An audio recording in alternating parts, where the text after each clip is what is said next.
Welcome back to the podcast. My name is Joseph Clough and this is episode 749. Now today we're going to be talking about one of my favorite subjects, which is, have you ever felt like an imposter? Okay, what is an imposter? Like imposter syndrome? It's almost as if on one level, consciously, that you have all the qualities, logically, all the qualifications. You're in the position where you kind of would like to be. You'd probably like to be further along. But there's that other part of you that goes, what if I get found out? What if I fail? What if I succeed? What if I look silly? What if I can't live up to the role that I'm in or the position that I'm in? Now, I just place that in the context of career and business in a way. But we can branch it out to other things. Do we ever feel like an imposter in our relationship, that we don't feel worthy to be in a good one? Maybe you have the ideal partner, but deep down you just feel like, how could I ever deserve this person? Now, that is also feeling like an imposter. I know when I've worked, so I train people up to do what I do, and they're fresh out, having gone through the training, and they'll get to a place of where they've got to put a level of investment of what they charge as a service. And most of the time, I'm going to say 95%, made up statistic there, but I'm going to say roughly 95% of people do not know their worth. They will just not be able to charge what they're worth because they feel like an imposter. They don't feel like they know enough. They think, what if I don't succeed? What if I don't get the result? And that, for them, creates this internal conflict that causes them to sabotage their goals and their dreams. You see, wherever we go and talk about in our career, we want to be in the position where we'd like to be. We have that conscious dream. But there's that part of us, things like, what if I get found? Where we want to create our own business and we think, who am I to be able to go for that goal or dream in that business? Or maybe you have a goal and dream, but maybe you've been told in the past that, look, it's too big. Who are you to achieve that goal and dream? If it's in a relationship, same thing. It can be literally about anything. That is the imposter syndrome. That fear of being found out, that fear of failing, the fear of rejection, the fear of going for a job interview and thinking, well, there's so many more other qualified people out there, the fear of wanting to go into business and think, well, there's other people doing the exact same thing, so why me? What makes me different? It creates that internal dialogue. I like to call it sometimes as the inner critic, the doubter, the fear. That little voice that goes, who are you to achieve that? And in the end, if imposter syndrome wins, we give up, we stay the same. Or we could stay in the same, say, position or relationship, or same financial situation. But whatever happens, the pain prolongs. And that can destroy a relationship. That can cause you to stop going for your goal and dream. Makes you sometimes just feel resigned to go, maybe I'm not where I want to be. Maybe where I am is too much for me, that I'm not enough. So maybe I'll just quit. You see, some people just like to, because of this fear and pain, warrantedly wise as to why people do it, they try to change the situation. They try to go, well, I'm just not going to go for that high-powered position. I'm not going to go for that goal and dream. I'm not going to go for the money that I desire. I'm not going to go for that relationship that I crave in my heart because I might get hurt. We get to that place of just feeling resigned to staying the same. It creates a self-sabotage. It causes us to feel like not even wanting or asking for help because eventually and ultimately we just don't feel enough. We don't feel worthy. I mean, how can someone put their hand out and go, look, I really want to change my mind. I want to change my body. I want to change my path as to who I am and where I'm heading. When you feel like you're not enough or worthy to do so. It's one of the trickiest things, and that's why I love this subject, and that is why I'm so passionate about helping people get out of that pain. because it is a lose-lose situation. It feeds upon itself. If you keep on changing your environment, you just keep on staying the same and you're never being where you want to be. You're same person, different environment, still the same pain. Different relationship, same person that you are, still feel the pain. All of these things causes this cycle of feedback of eventually getting to a place of that's why I'm not worthy, that's why I'm not capable, that's not why I'm deserving. Now people in your life can go, ultimately, you are the most talented, the most amazing person. How can you possibly experience imposter syndrome? You always walk around with that confidence. You always do things. You're always trying to help people. Because most people who have imposter syndrome, by the way, have imposter syndrome. They do. They have this need to be able to satisfy other people's things that they need, in a sense, to get validation, external validation, right? So people pleasers are usually those who have imposter syndrome. They try to help and do everything for other people to hopefully one day get that external validation. And I'm telling you right here, right now, external validation alone doesn't do anything good for us. It's temporary, short-lived, and also because you don't believe you're good enough, you'll never truly accept that external validation. So you keep on trying to seek more of it and more of it and more of it, but it never satisfies on the inside. And that is why people say, look, you are amazing, you act so confident, or you're so joyful, but on the inside, you're crying. On the inside, you feel pain and despair. I was actually speaking to someone today about this. They felt so locked in that they weren't able to know what their state was going to be from one day to another. But they were so desperate to change. They were sick and tired of being sick and tired. They didn't want to have to stay the same. For everybody's sake, for their family, in other words, say like children, their partner. And think about the beyond effects. Because sometimes we think of the effects of ourselves. Like we know what it feels like to be in despair, in this feeling of hurt, this feeling of anxious and worried and dread. We know the physical, emotional weight on our shoulders. But we don't always consider the effect on other people. Because equally, there's someone else potentially, whether it be your children, or whether it be a boss, whether it be a partner, whether it be a friend, they see so much in you. And I don't know if you've ever experienced this, when you see someone in pain, but you see so much potentiality in them, it hurts. Like you don't want people in pain. And if they love us and they're in our life, they don't want us in pain either. So we can use that as leverage to realize that, look, it's not just our pain. It's the pain within the people around us too. From if we have children modeling us, is that the path that we want them to go down, to model us? Because that's what happens. Between 0 and 7 is the imprint age based on sociology. Between 7 and 14 is the modeling age. So first 7 years, we're just being imprinted as children. And then we start to model those in our life. So if we're that person who has young people around, whether it be a niece or nephew, it doesn't have to be just your children.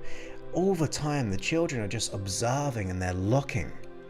Even if you say the exact same great, wonderful words, you could say to that child that you are the most amazing thing in the world, that there's nothing to be fearful about, that you'll get through anything. Because 7% of all communication is just words. Just 7%. What does that mean? Well, it means there's a whole 93%, which is unconscious communication. That works out at our physiology. It works out as our tonality. So you could be saying the exact great, wonderful words, that there's nothing to be fearful. Go to school, be able to achieve your dreams. But if your physiology is showing something different, and it always does, bigger and louder, or your tone has a lack of conviction and self-certainty because you are mirroring in the mind of them your own projection of your own limitations, That is what communicates. In the exact same way, I mean, we can take this going into that job interview, we can go into that relationship, we can go for that goal and dream. But if our physiology and our tonality is having all this stress state, and you're saying all the right words, it doesn't matter. It's not about the words. It's not about just saying things. It's not about just going, look, life is going to be good and great, when inside we're not feeling that.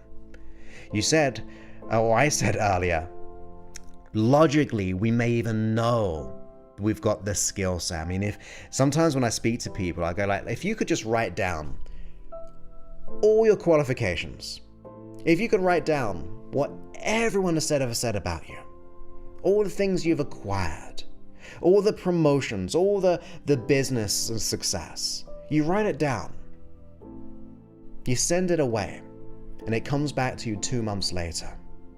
You open it up and you read it. You go, wow, this person is amazing. They don't have a problem in the world. Because logically, on paper, everything makes sense. But it's not about the logic here. It's not about your consciousness. It's about your unconscious mind, which is running this. And like I said earlier, we don't want to keep changing the environment. We don't want to just be working on the symptom, because people do that and it never works. And we can't expect different results by doing the exact same thing we've always done. That is the definition of insanity. Doing the same thing over and over again, expecting different results. So I don't know if you feel that way at times, like the imposter. I don't know if you are even aware of the consequences of remaining an imposter. But what do we have to do if that is you, or if you know someone in your life, to be able to make the change that they desire, and if you experience it, what you desire?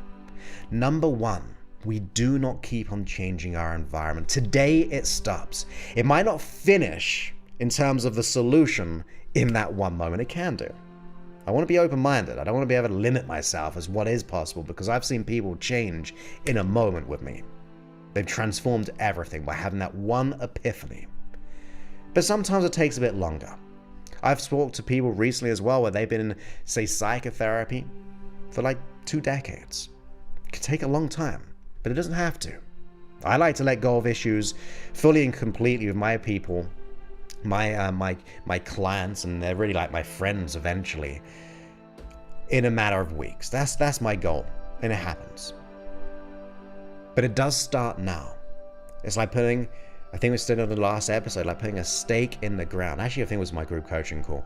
But stake in the ground that this is the day I declare I'm ready for more, even if I don't believe in it. This is the day that I recognize by being a people pleaser, by seeking external validation, it stops. Like, external validation is not a big issue, unless it's alone. In other words, people say nice things about what I do. Like, I try to help people, and I get good feedback most of the time. Not everyone's going to resonate with me, and I'm at peace with that. I don't mind. There's always going to be someone else out there. They can just quickly go, don't like Joseph, I'll move to Bob. Whatever it is, right?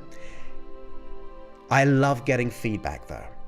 But I receive it because I have the internal acknowledgement of self-certainty within myself, and I'm ready to show up and just be in my purpose, be in my passion, just authentically to help and support people. And also because I've been in pain of not knowing I was worthy or enough or deserving, which create anxiety, the blushing, the dread, the worries, the lack of opportunities, all of those things. I've been on both sides of the table.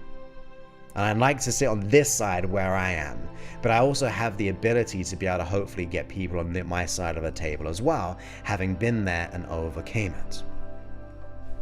So external validation alone is not good, but it's wonderfully complementary when you have an inner self-certainty. Some people just need it from the inside, but I really believe in honoring other people's feedback, and you can learn and grow from that feedback. But it starts with a wake-up call. I like to bring people to the truth, even if it's painful, because it's still there no matter what. And if I can bring that out, we can use it as leverage as to why we must change. The missed opportunity, the remaining of the same in pain. That's leverage. Don't shy away from it. Otherwise, you're dismissing yourself, dismissing the pain, and also dismissing your future. In other words, we live in no man's land. Somewhere comfortably uncomfortable. The most uncomfortable comfort zone we could ever imagine. We need to be able to expand ourselves. We need to recognize our pain, recognize the consequence if we do not change. Because it's going to happen either way or not, right? Like if we don't do anything, we're going to keep seeing, feeling, hearing all the same things over and over again. Recognize it, acknowledge it, even welcome it and go, look, this is why I've got to change. But on the contrary to that, to also recognize what will happen when you do change.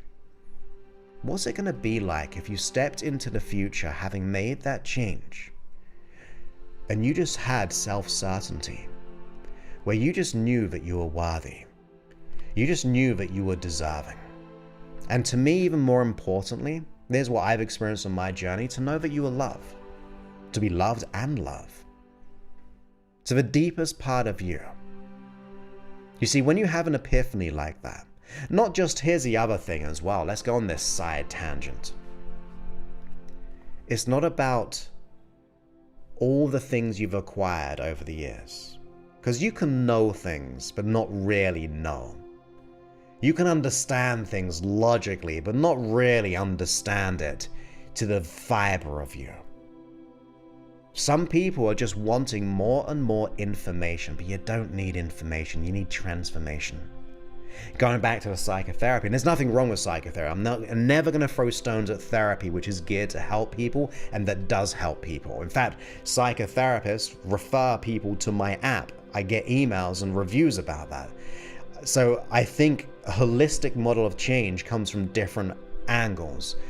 But we can know something in the not knowing way, inside out. But it's not transformation all the time. Now, those psychotherapists, the goal there is to get that deep knowing. So it does work. So once again, fully appreciate and love every form of therapy which tries to help and support people to that epiphany. But if you're just understanding without understanding, knowing without knowing, I know it's contradictory, but you know what I mean, right? Like you can logically understand, but if you don't apply, if you don't know it to the fiber of you, it's just stuff. It's just knowledge. But knowledge is not what we need. We really need to get to that place of knowing who we are on the inside. And it's been buried down. We've tried to run away from it. That's what the imposter is. Like we put on a mask. We try to put another face on us. We try to be someone we're not.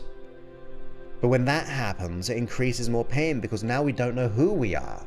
We're just being this non-playing character in the game of life, but not really understanding who we are on the inside. That doesn't make sense, right? I can understand and know why we do that. But to know that and not do something about it, that is the pain and acknowledgement we need to have. So be clear on what it will get you. Be clear of what happens if we don't change. And then be so resourceful. You see, look, we've gone through things like the pandemic. We've gone through crashes in the past in the economy, and maybe it's going to happen in the future. Who knows? It's bound to happen, right? Somewhere, whether it's soon or later, it's going to happen sometime. But we're resourceful enough to go through those. Or people who are most innovative, decisive, adaptable, will always win no matter what. See, there's a thing called the law of requisite variety, where the person or the system with the most adaptability controls the situation or the system. In other words, when someone is adaptable, they adapt to their environment so they actually thrive rather than decrease. Right? We need to get to that place of being adaptable. When the facts outside are saying no to us, when people are saying, who are you to do X, Y, Z, even when that little voice on the inside says, who are you to have that goal and dream? What if you get found out at work? What if you fail? What if you get rejected? When that voice kicks in, it is your time, it is your signal to go, actually, not today. I'm going to do the work. I'm going to work on myself. I'm going to get that part of me to evolve into the truth. You see, that part of us which is fearful, the part of us which says, who are we to achieve that goal, is fearful. It's trying to protect you. It's trying to keep you safe by doing nothing, to get you out of those situations. That's why I never liked or loved public speaking. And I'm going away in a couple of days, and the podcast will be like a month ago for you. But I'm going away to speak at a summit in Nashville. And I don't know how many people are going to be there, 200-300 people. And I love it. It makes me feel alive. But you know what? 2 decades ago, being in front of 2 people would have petrified me. Being in front of 10 people, I don't know where I'd be. I'd be running out the door. Being in front of 200-300 people, I would have been passed out. I'd be out. My mind would just go, I'm out. I'm not going to do this. So we can change, but it comes from the decision to change. When we realize that actually on the other side of that pain, on the other side of that fear, there's our success and there's our freedom. So take that responsibility today. And I mean that in an empowering way. Like, don't be a product of what other people think. Don't be a product of your past. Don't be a product of that past relationship. Don't be a product of that self-thought, of that inner critic that you've had all these years. Do something different today. Claim your mind. Reclaim it. Be the driver of your life and not the passenger. Have that self-awareness of the consequence and the pleasure of absolute staying the same or the transformation. You see, when you have that awakening and you do the work, you're adaptable, you're resourceful, you're decisive, you're dedicated, you will find the result. Like, some people want to work with me personally. Some people want to work with someone else. Some people want to work with someone locally. Some people want to do it more virtual. I mean, I do mine in many different ways, from one-to-one, group, modules, custom track. Like, we cover every angle. But find someone who can support you on that journey, because you don't know what you don't know. Like, you know what you know, but you don't know what you don't know.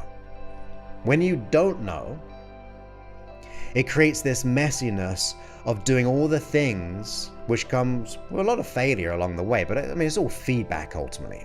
Like, I would prefer you to try so many different things to get the result that you want. But if you go from it in a blinded viewpoint of not having a clear plan, then it will take a lot longer. We want to be able to go, do you know what? I'm going to find someone who resonates with me, who kind of understands me, who I kind of feel like energetically I get on, or they're speaking the truth. Like I said, it could be someone else. It could be another podcast. It could be a friend. It could be a professional. It could be someone local. I don't mind. What I do mind is the result. However you get to that result is what we need. So remember, the imposter syndrome can be gone. You could say goodbye to it. But it's about acknowledging and taking off the mask, looking in the mirror and going, look, this is what's happening. And I'm not prepared to stay the same anymore. I'm willing to get the conscious level of me, of that understanding, because it's good to understand it, but then to really understand it unconsciously. To pre-teach your unconscious mind to make that change in the most wonderful way possible. That is what we're after. We want to be able to rise up and do what has to be done and let it go. Like I said, I work with people with imposter syndrome all the time. That's what my business is. That's what I solve. But also the people I train up, they don't know. They feel like they don't know enough. They don't know what they can charge. When I say, look, if you could charge this much, what would happen? And there's no way I could charge that, Joseph. And then I kind of say, look, no one's going to see your worth until you see your own worth. You're not going to get that promotion to where you really want to be if you don't see it within yourself. You see, you're reflecting a world and projecting it out there, and your projection becomes your reality. That is what we're after. We want to be able to make the change that we desire by projecting and creating a new reality by doing it on the inside first. And then you'll mirror something else. You'll make the change, you'll feel good, and you will feel unleashed in that deep self-certainty. So I hope you enjoyed this episode. This was broadcasted live on youtube.com/Joseph Clough. I'll say that again. youtube.com/Joseph Clough, and that means we get to kind of connect, have a community. We kind of go live on other platforms as well, but we have like a little after show, and I like to get to know you, and also a bit of a before show as well, where I get to answer your questions. But of course, if you actually this did resonate with you, like, look, Joseph, I'm going to draw a line in the sand and put my stake in the ground, and I'm ready to do whatever it takes, you can go to josephclough.info/talk, and then you can go ahead and book a time to speak with us. It's a one-to-one group coaching. No, it's not. How can it be a one-to-one group coaching call? I'm thinking of my program. It's a one-to-one Zoom call with the team, and we'll get clear on exactly what you want to let go of, exactly what you want to achieve, get clear what's really getting in the way, the truth, and then come up with a customized plan to be able to make it a reality. All you do, book a call, josephclough.info/talk, fill out an application form, and when you get on that call, we'll get clear. If we can solve it for our program, we'll be upfront and honest. Go, look, 100% self-certain, we'll let it go. And if it works out on the investment side, because it is an investment of all that freedom you'll get in the future, like, just think of being free of that pain. It's like worth 100 times of the investment that we have. It's all customized, of course. But if you're ready to make that change, you can. If not, find someone who will support you, someone who knows you, like how to get you from where you are to where you want to be, so you don't have to go alone. And with that, my friends, I'm going to speak to everyone else on the live stream. But I wish you, for those on the podcast, to just recognize your value. Not just to know it, but to really know it. Consciously and unconsciously, because that's when you get 100% congruency. Otherwise, you're going in one direction consciously, but your unconscious mind is pulling you back. I see it like an iceberg. Tip of the iceberg is the conscious mind. You can be going in the direction you want, but your unconscious mind is weighing you down with all that deep unconscious programming, then absolutely you're not going to get to where you want to be in the time that you want. But when you do, you'll get there quicker than you thought. So with that, my friends, I look forward to speaking to you in a future episode. Many thanks and goodbye.